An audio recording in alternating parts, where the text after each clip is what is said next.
안녕하세요. 안녕하세요. 반갑습니다. 중앙경제 라이브 시작하도록 하겠습니다. 앞에 시작하기 전에 잠깐 인트로 영상이 나가는데 네. 그게 희미하게 저희 모습, 초창기 모습이 나가거든요. 어. 문득 그걸 봤는데 그새 더 늙었네 우리. 왜 우리라 그래? 난 괜찮은 것 나 같은데. 그새 저는 더 어. 늙었네요. 생각해 보니까 이제 9월 1일이에요. 제가 지난주에 클로징 하면서 9월 첫날에 뵙자고 했는데 이제 2023년 다 갔습니다. 4개월 남았어. 네, 이제 큰일 어떡해요? 났어요. 앞자리 4잖아요. 뭐 그런 어떡해. 거지 뭐. 큰일이다. 충격적이다. 병재님 어서 오세요. 안창민님 안녕하세요. 한창민님 안녕하세요. 우와. 이제 꾸준히 진원님 오늘 와주시는 아야. 건가? 아야에서 못 오셔. 알겠어요. 알겠어요. 진원님 코 아야 기침하셔. 병준님 사진 작업하면서 어? 매주 보신대요. 그래서 뭔가 조용하게 조용하고 이렇게. 어둡고 이렇게 왠지 그래야 될 것 같은 따라란. 그런 느낌적인 느낌이 없지 않아 있습니다. 약간 막 핀셋을 이렇게 뒤집고. 그렇습니다. 어, 그니까요. 시간 정말 빨라요. 제가 문득 생각해봤는데, 이제 올해 우리 사진 얘기를 하셨지만, 저는 사실 이제 구글 포토에서 뭐 6년 전 우리 오늘, 막 5년 전 10년 오늘 전 막 오늘 그런 이런 거 거 올려주죠. 보내주잖아요. 맞아요. 그러면 그때 그쪽과 우리 동기들 이런 사진들이랑 그때는 우리가 어렸지. 너무 다른 거야. 어. 다 시집장가 가기 전이었고, 이제 다 시집장가 가서 애가 있는 상황이니까 정말 그 사이에 강산이 변했구나라는 그런 느낌 받았어요. 그러게요. 근데 이걸 보시는 아마 많은 분들은 우리보다 나이가 많으실 텐데 뭐 시간은 자꾸 다 동일하게 가고 나이 있으니까. 얘기해서 죄송하고요. 아니에요. 아무튼 뭐 그랬다 네. 라는 느낌과 함께 이번 주 증시 한번 정리하면서 음흠. 그런 아쉬움들을 한번 털어내보죠. 어떤 일이 있었습니까? 이게 증시에서 맨날 새로운 뉴스들을 접하다 보니까 시간 가는 줄 정말 더 모르겠는 느낌은 있어요. 그런데 그 느낌이 8월 들어서 더 심했던 것 같아요. 8월은 워낙 많은 테마가 돌고 섹터 순환이 있고 해서 하나씩 정리를 해보면 일단 이번 주간 이슈입니다. 주간으로 봤을 때 가장 메인은 저겁니다. 8월 초중반에 우리 지수를 끌어내렸던 이유가 바로 미국의 국채금리가 급등하는 부담이었잖아요. 네. 근데 8월 후반이었던 이번 주에 지수가 계속 올라갔던 것은 결국에는 미국의 국채금리가 하락했기 때문입니다.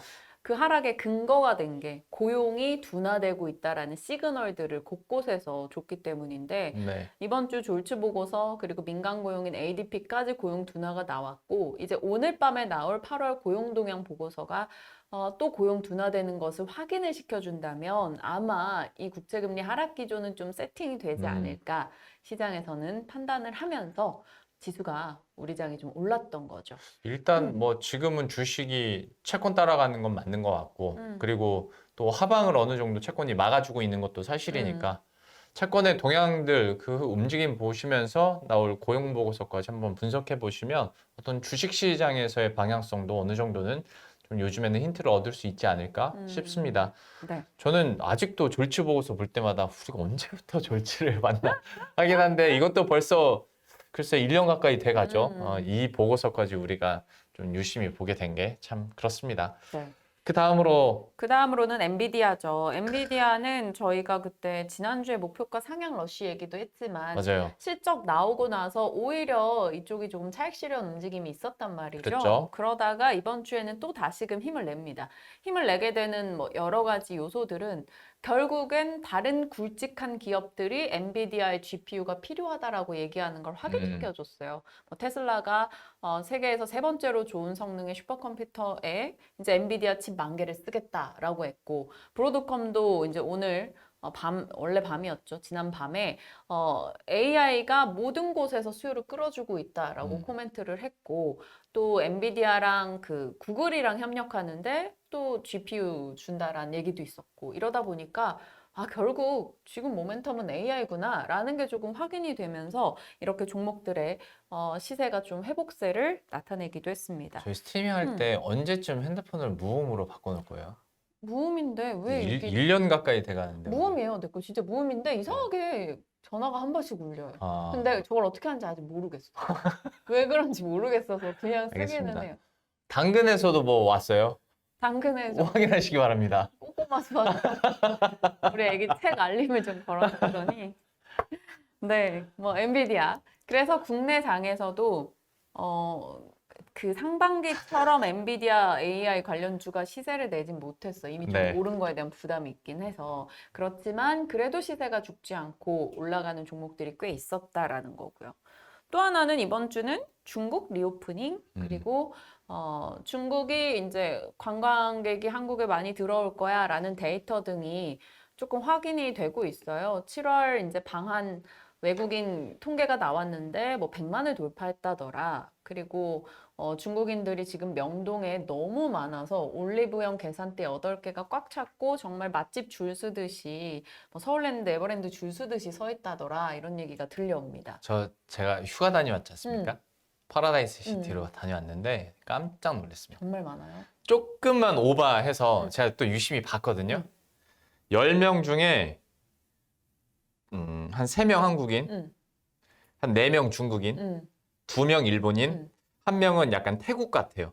태국이나 동남아 쪽. 그렇게 됩니다. 아, 진짜 깜짝 놀랐습니다. 진짜. 그래, 특히나 파시티는 워낙 또 인기가 좋은 지역이기도 공항 하니까. 근처이기도 하고 하다 보니까 야, 그래, 많이 진짜 외국인이 들어온다니까. 많더라고요. 네. 거기다가 일본이 오염수 방류하면서 음. 이제 일본 보이콧이 중국에서 세게 나오고 있으니까 어제 속보 나왔던데 제주에서 1박 더 한다고 크루즈선 일본 안 가고. 그런 식으로 하다 보니까 그 반사 이익을 꽤 볼 수 있을 거다라는 게 지금 기대감 있습니다. 거기다가 중국이 다른 경기가 안 좋긴 하지만 그래도 여행에는 오는 사람들은 돈을 쓸 거다라는 네. 것도 있었지만 이제는 경기 부양책이 세게 나올 거다라는 음. 거죠. 그러다 보니 대출금리 같은 거 인하해주고 이러면 소비 여력을 좀 더 회복이 될 거다. 뭐 이런 우리나라에서 기대감 있습니다. 돈을 많이 쓰셨으면 좋겠습니다. 네, 정말 많이 중국인 쓰고 여러분. 가시면 좋겠습니다. 네. 그리고 이번 주 주간을 관통하는 증시 흐름은 결국 소외주의 반등인 것 같아요. 반도체나 2차 전지가 상반기처럼 세게 가주질 못하니까 소외했다는 섹터에서 계속 순환이 돌고 이슈 재료에 굉장히 민감한 장이 연출됩니다. 네. 뭐 원전, 로봇, 화학, 전고체 이런 쪽인데 로봇은 지금 이번 주 거의 하루 제외하고 내내 강세인 거고 원전 같은 경우는 뉴스가 나올 때마다 반짝이긴 하는데 아직까지 연속성을 못 띄었어요. 근데 오늘도 어제 원전 뉴스가 있어서 시간외부터 장 초반에 쫙 치고 나갔거든요. 근데 상승폭을 원전은 꽤 많이 반납을 했다라는 점도 눈에 띕니다. 그래서 원또 속이라고 원전에 또 속는다란 말이 나오는데 오늘 장 마감까지 원전주 시세 어떤지 한번 보셔야겠고요. 일단 로봇 잘 간 거 병진님 축하드리고요. 8월 증시 한번 정리해보죠. 네. 8월은 코스피가 한 2.9% 내렸어요. 외국인이 참 많이 팔았고 코스닥은 0.8% 떨어졌습니다. 생각보다 선전했죠. 코스닥 쪽은.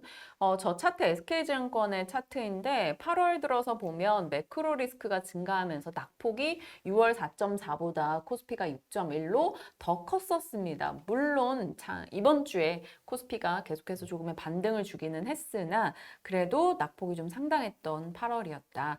저 매크로 리스크라는 건 결국 미국의 국채금리 급등했던 영향, 뭐 중국의 경기 우려 영향 이런 거였는데 그래도 이것들이 월 후반에 좀 안정을 찾았다라는 건 비교적 긍정적입니다. 앞서 말씀드린 대로 큰 사이즈 주도주가 없다 보니까 의료 AI, 뭐 비만 당뇨, 리오프닝, 로봇 이런 데서 순환이 돌았고 맥신, 초전도, 양자 이거 새로운 기술 쪽 애들도 테마가 엄청 강했었죠. 그런데 어제 보니까 다 이제 밑에 깔렸더라고요. 그리고 오늘 또 장 초반 보니까 그렇게 시세가 좋진 않습니다. 그러니까 이쪽도 굉장히 빨리 시세가 일단은 내려갔다라는 게 8월이죠. 9월로 왜요? 어제 오펜하이머 영화를 봤습니다. 재밌다던데. 양자 물리학 모두 배우시기 바랍니다. 양자니까 나오길래. 못 봤어. 양자 물리학 꼭 배워야 됩니다, 여러분. 이 세계 너머를 보는 사람들입니다.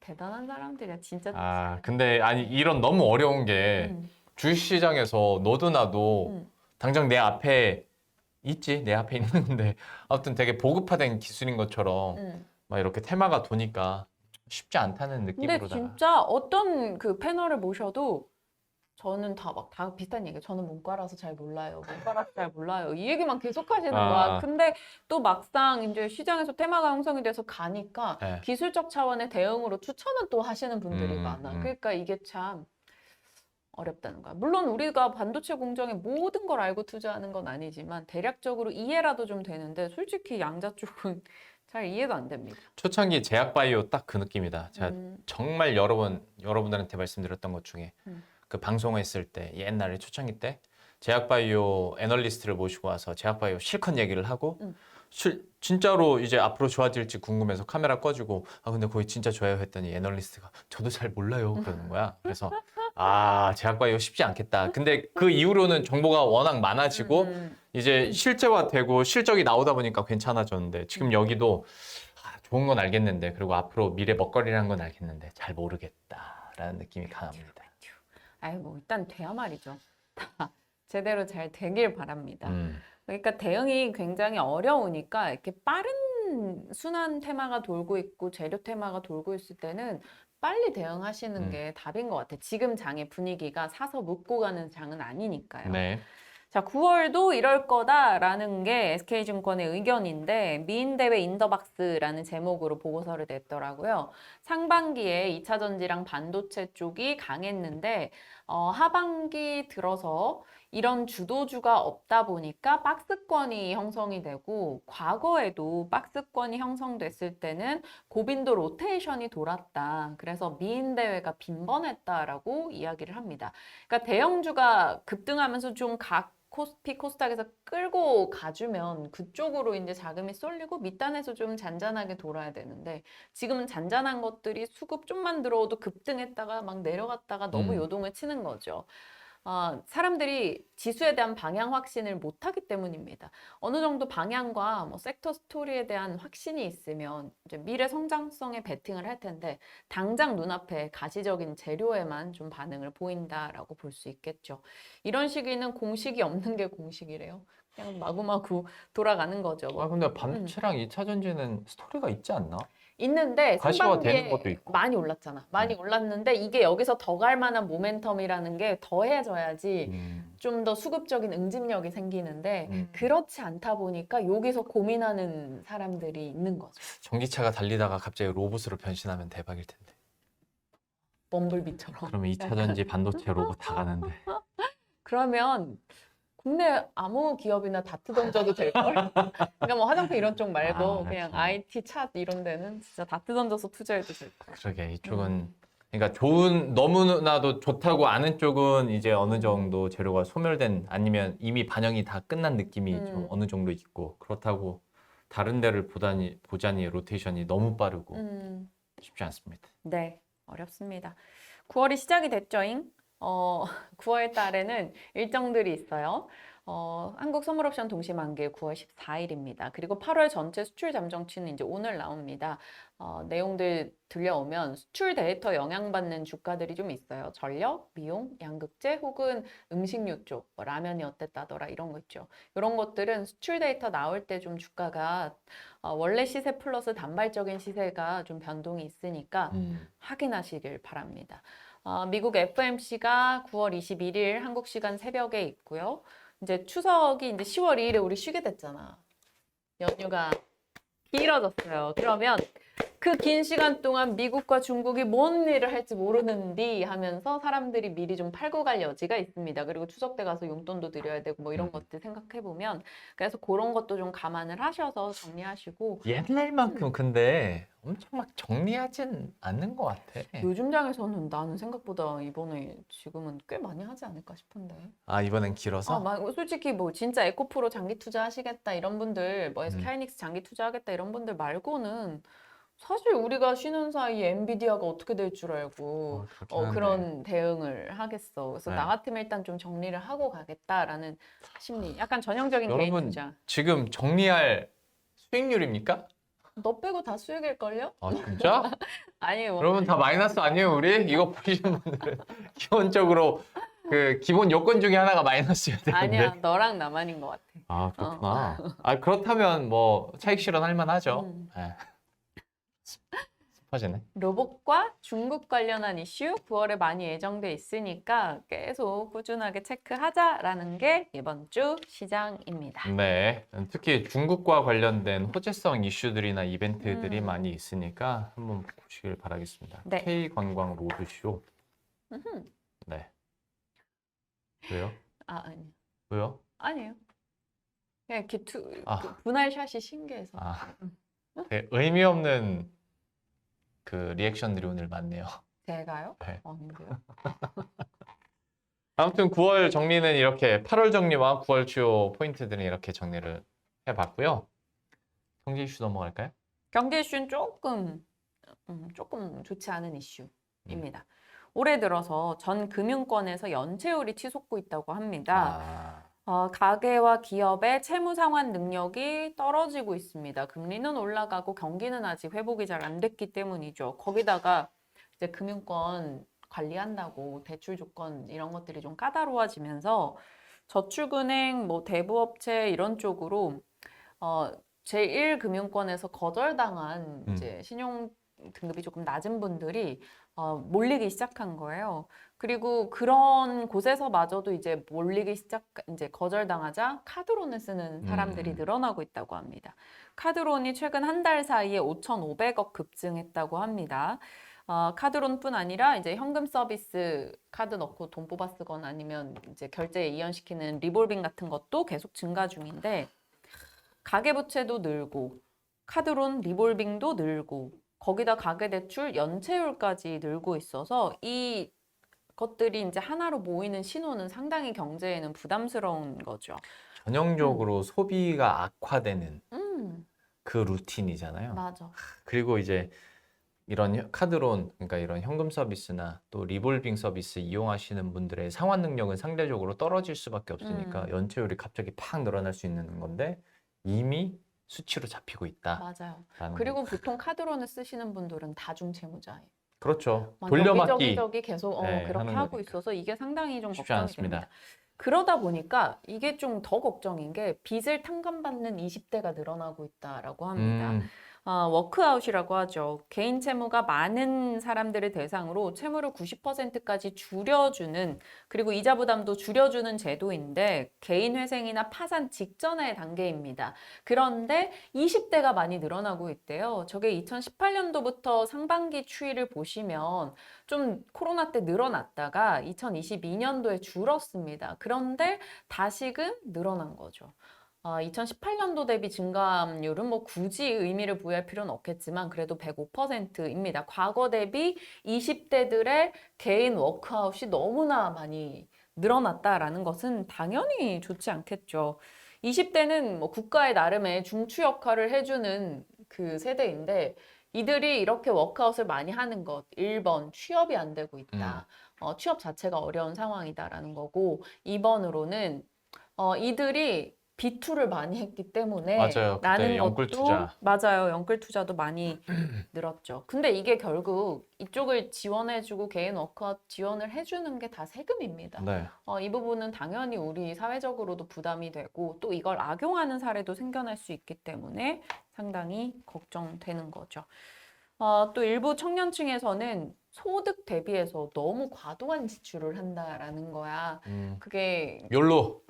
뭔가 그런 명품 브랜드 등도 그렇고 그래서 좀 걱정이기도 하고 대출부터 바꿔보자, 마통부터 열어보자라는 좀 무계획적인 대출 행태도 원인으로 꼽히고 있습니다. 이게 좀 상당히 걱정되는 거죠. 제가 속편이 자유롭게 웃지 못한다는 거에 굉장히 자괴감을 느끼네요. 20, 30대 내가 들어가면 안 되는데.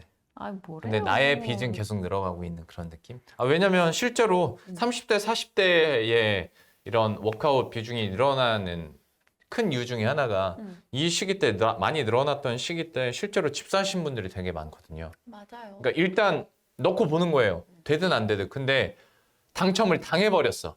한때 그게 유행이었잖아요. 당첨이 된 게 아니라 당첨 당하는 거예요. 그러면 이제 막상 되고 나서 갚을 여력이 안 된다 보니까 다시 내놓든지 아니면 진짜 회생 절차 밟으시는 분들이 은근 많다고 하더라고요. 네. 그럴 것 같아. 쉽지 않습니다. 진짜 정말 열심히 해서 마통을 갚았어?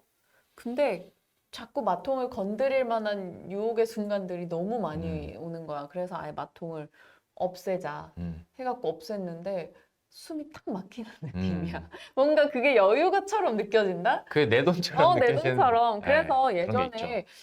대학 졸업하고 첫 취업했을 때 이제 선배 사회에 이제 먼저 나왔던 언니들이 그런 얘기했어. 일단 마통을 만들지 말라고. 만드는 순간 너는 그걸 다 갚지 못할 거다. 계속 건드리게 될 거다라는 거지. 그리고 안 써도 음. 마통을 여는 순간 여러분들의 마통 한도만큼 빚이 있는 것으로 책정을 하거든요. 금융권에서는. 그러니까 이게 빚으로 다 잡히는 거지. 맞아. 예.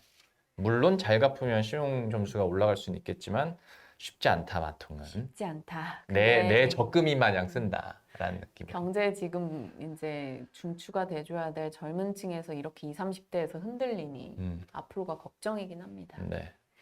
자, 경제 이슈 했고요. 왜 이렇게 우울합니까? 아니요, 다음 거는 괜찮아요. 네. 다음 거 내가 그래서 마무리를 네. 하도 맨날 끝에 막 약간 울적하다 그래가지고 하다 보면 울적해. 다 내 얘기 진짜 같고. 겁나 MBTI F인 게 너무 이슈 공감을 하는 거고. F가 뭔데요? 공감? 아, 공감. 공감 능력이 좀 좋은 편인 거를 F라고 하지. 네네. 그거지. 너 병원 나 아파서 이러면 왜 어디가 무슨 아파? 일이야? 이게 아니고. 그래서 병원 갔다 왔어? 이게 T. 라는 거지. 근데 난 요즘에 T가 원래 F였거든요. 근데 요즘에는 T로 나오더라. 그래서 T화 돼가고 있어. 세상이 나를 감정을 잃어가고. 내가 그 생각 요즘에 많이 합니다. 여기서 하소연할 건 아닌데 제가 I거든요, I. 근데 세상이 날 E로 만들고 있어. 맞아, 그 I예요. 생계형 E. 생계형 E가 돼가고 있습니다. 약간 외부 활동도 많이 해야 되는 입장이고 하다 보니까. 난 새로운 사람 만나는 거 진짜 싫어하거든요. 진짜 좀 심하게 싫어하기도 하고 새로운 장소도 죽어도 안 가요. 그 파라다이스 시티 있잖아요. 쉬는 날 년째가 가고 파라다이스 시티만 가요. 아무 애가 데도 안 좋아하니까. 가고 이제 비행기 탈 일 있으면 제주도만 가는 사람이 가는 데만 가고 먹는 것만 먹어요. 삼겹살이랑 콜라만 먹고. 밤 약속도 진짜 한번 잡아놓으면 나한텐 그게 지금 거의 먼슬리 이벤트야. 저희는 그래서 둘 다 아이거든요. 약속 잡을 일 있으면 동기모임을 한 달 반 전에 잡아서. 근데 내가 여기 와서 1년 반 동안 명함을 200장을 뿌렸더라. 어머. 생계형이. 어떡해. 우리 회사 10년 동안 다닐 때 10장도 안 뿌렸을 텐데. 그래, 아들아 보고 있니? 진짜 쉽지 않습니다. 어쩌다 이 얘기를 하면. 그러게요. 아무튼 갑자기 30대, MBTI. 40대 쉽지 않습니다. 20대도 쉽지 않다는 거 하고 좀 분위기 전환 좀 합시다. 자, 공휴일 얘기입니다. 생활경제 이슈 너무 좋죠, 공휴일. 근데 공휴일에 대해서 알아보려고 이렇게 내용을 보다 보니까 많이 알고 있었는데 은근히 새로운 내용들이 있어서. 공휴일을 알아볼 게 뭐가 있어요? 공휴일에도 여러 가지 종류가 있다라는 것을 상식 수준에서 알아둬야 되지 않을까라는 생각이 듭니다. 쉬는 날을 상징하는 빨간 날, 보통 이제 공휴일 이렇게 생각을 하는데 공휴일 종류를 알아볼게요. 1번 법정 공휴일. 다들 아시죠? 법에서 정한 공휴일입니다. 여기에 공자가 요 공공의 뜻을 갖고 있죠. 한마디로 관공서가 쉬는 날. 이라는 건데 원래는 관공서 휴일이라서 기업체들은 사람들한테 일을 시켜도 그게 불법이 아니었었어요. 그런데 2020년 6월 정부가 이제 근로기준법 시행령 개정안을 발표하면서 이날 쉬는 것을 의무화시키기 시작합니다. 근로자의 날은 그럼 법정 공휴일이에요? 아니에요. 아니에요? 네. 법정 공휴일로는 신정 1월 1일 있고요. 어린이날 5월 5일 있습니다. 그리고 현충일 있고요. 뭐 부처님 오신 날, 크리스마스, 설날, 추석, 연휴. 그리고 국경일들이 들어가 있는데 여기서 우리가 헷갈려하는 게 국경일이 다 법정 공휴일로 착각을 하실 수 있지만 국경일 중에서 제헌절은 또 맞아. 법정 공휴일이 아니에요. 근데 옛날에는 법정 공휴일이었잖아요. 맞아요. 오! 어떻게 알아? 똑똑한데? 7월 17일에 쉬었으니까. 과거에는 우리한테는 빨간 날이었어. 과거에 법정 공휴일이었다가 아닌 게 된 날들이 몇몇 있어. 식목일. 맞아. 식목일. 그리고 국군의 날. 국군의 날이 빨간 날이었나? 옛날에. 근데 그게 80년대 바뀌었으니까. 그죠? 그렇지. 우리랑 국군의 날은. 우리는 국군의 날 학교 가서 편지를 썼거든요. 국군 아저씨한테. 아저씨 많이 힘드시죠? 우리 나라를 지켜줘서 너무 감사해요. 그때까지는 진짜 나중에 제대하시면 한번 밥 먹어요. 이런 거 썼는데. 완전 아저씨인 줄 알았는데 애기들이었다. 나라를 지키는 사람들은 애기들이었다. 식목일 제헌전 국군의 날이 과거에는 쉬는 날이었는데 이제 평일이 됐습니다. 앞서 말씀드린 대로 국내에서 5대 국경일이 3.1절, 광복절, 개천절, 한글날, 제헌절인데 한글날? 한글날 쉬어요. 지금도 쉬나? 네. 다행입니다. 예민한데. 다행입니다. 근데 이제 제헌절은 제외되는 거고 현충일은 공휴일인데 국경일은 아닙니다. 많은 분들이 헷갈려 하셔요.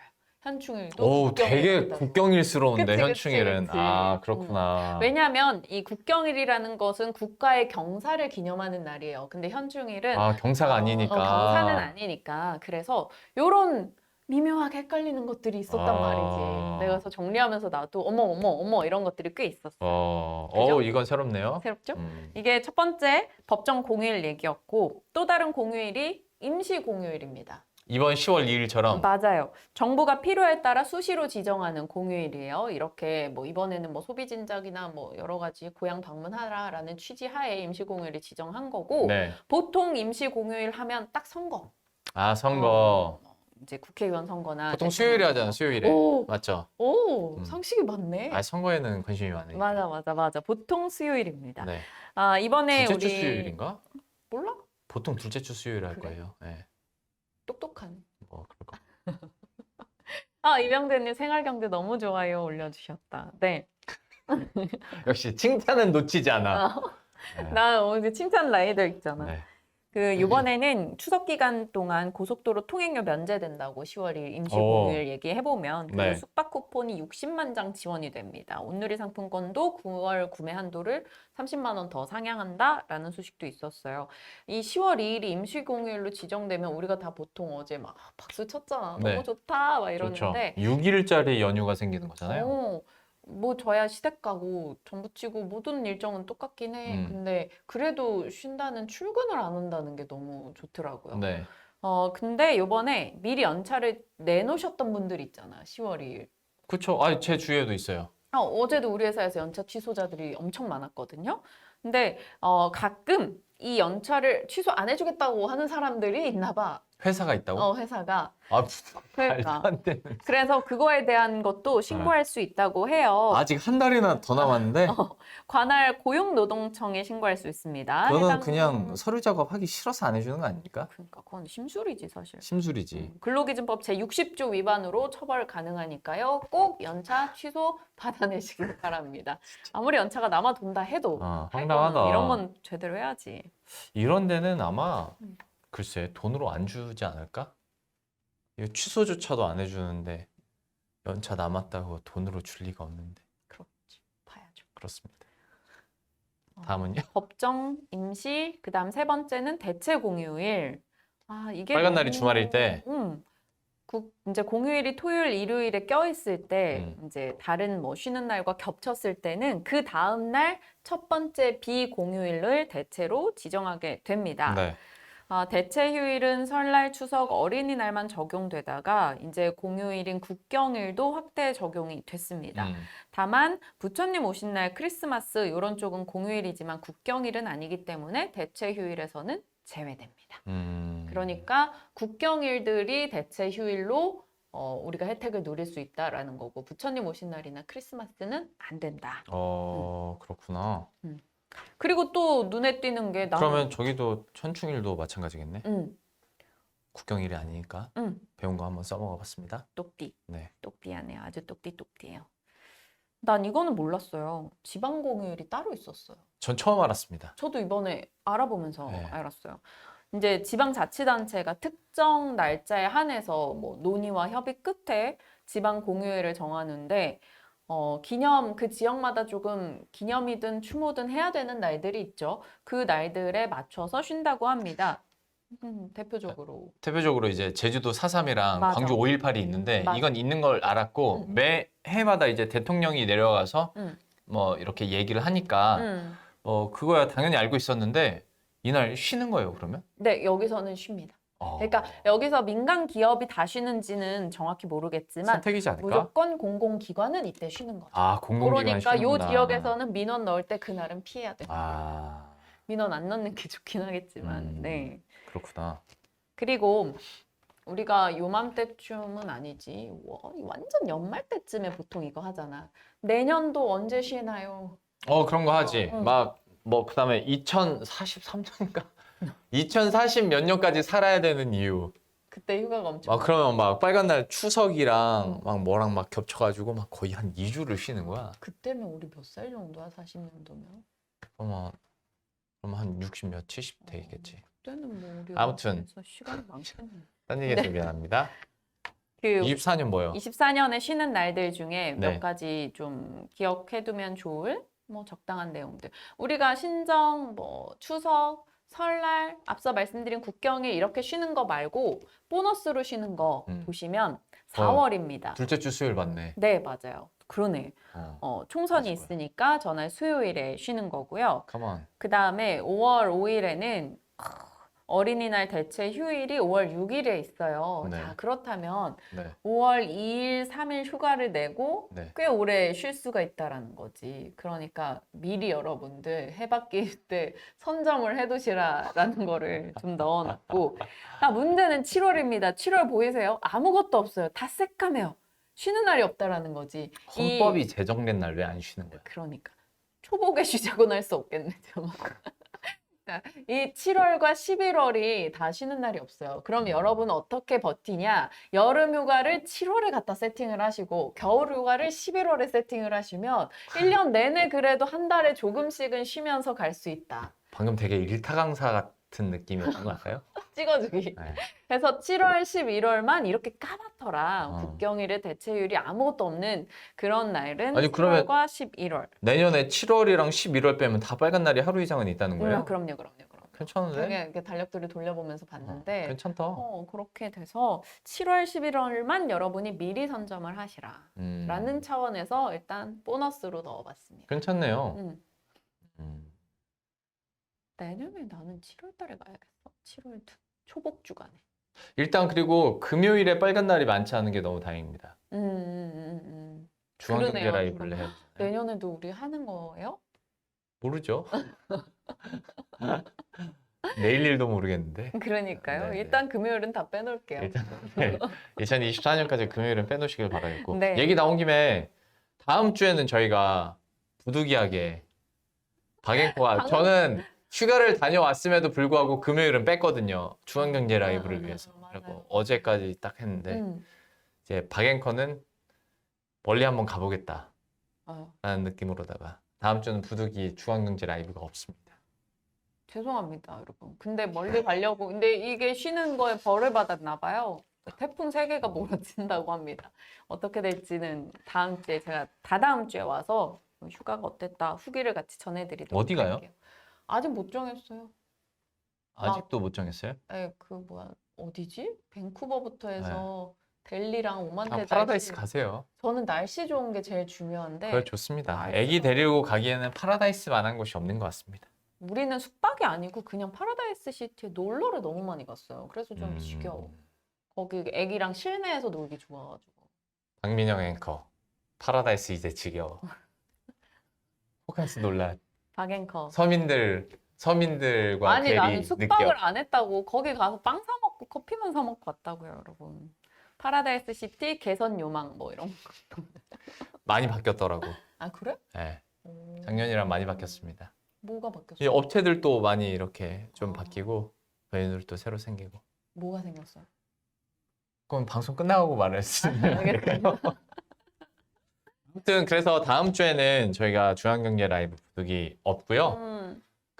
다음 주에 저희가 또 알찬 소식들 들고 다시 찾아뵙도록 하겠습니다. 병재님 다다음 주에 봬요. 네. 아쉽다. 9월의 첫 번째 날 끝까지 잘 보내시고요. 저희들은 다다음 주 금요일에 다시 찾아뵙도록 하겠습니다. 고맙습니다.